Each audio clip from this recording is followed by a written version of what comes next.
Biden touts Cancer Moonshot initiative in New Orleans, announcing $150 million in new funding.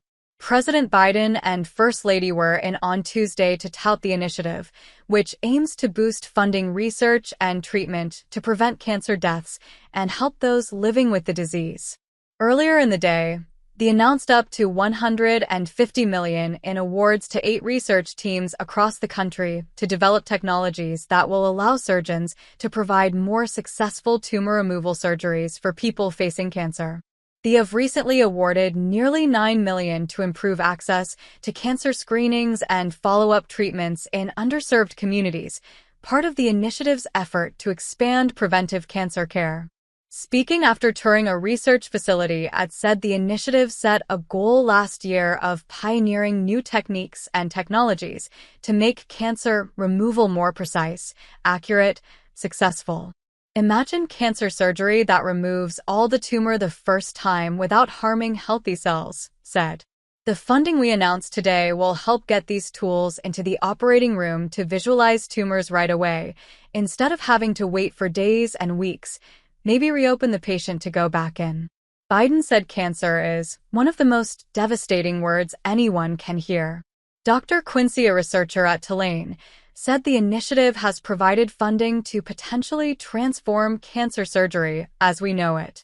2 years ago, the Biden administration relaunched the initiative with 2 main goals: to prevent 4 million cancer deaths by 2047 and to improve the experience of people affected by cancer. Since then, the initiative has announced collaborations with the private sector, among them an effort involving the country's largest health insurers, who have committed to expand access to services to help patients and their families in the U.S. navigate cancer treatments or screenings, and $100 million for cancer prevention and treatment in. But the upcoming election may affect future cancer research funding for the program began under the Obama administration in 2016, and it continued to receive funding during the administration, too.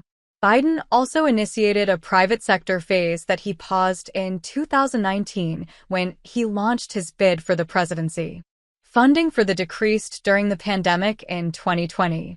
With every election, there's a concern that funding will be cut. And over the past few years with the budget standoffs, that has significantly infected funding for cancer research.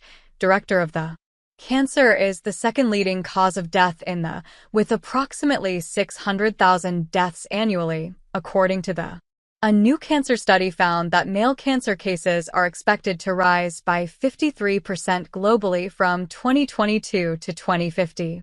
The president often speaks about how his own life has been affected by cancer after his son died from brain cancer in 2015 at the age of 46.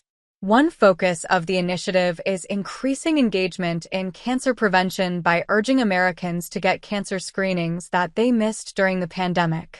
One study funded by the is researching cancer detection blood tests as a less invasive tool for early detection of cancer. It also works to increase community engagement in order to address disparities in cancer treatment. If you have great treatment, it doesn't mean anything if you can't get it to the patients, says who is joining the president at the event. He says the initiative works to reframe the conversation around cancer to be more patient-centered. Grant says the area that he serves sees a number of cancers caused by factors that are preventable: smoking, obesity, and inactivity. His team is working on community outreach to modify those risks and advocate for more cancer screenings. Cancers identified early are often more treatable. Within it's historically been difficult to access care, says. We are trying to make entry into and flow through the healthcare system as painless as possible. The healthcare system is a terrifying place for people who haven't lived in it. But funding specifically allocated for the was not renewed in the congressional spending bill, leading to concerns about funding in the future. Ramos says this is a bipartisan issue that needs congressional funding. When asked if the campaign would advocate continued funding for the initiative, National Press Secretary responded, "Serious question, what policies has he implemented?"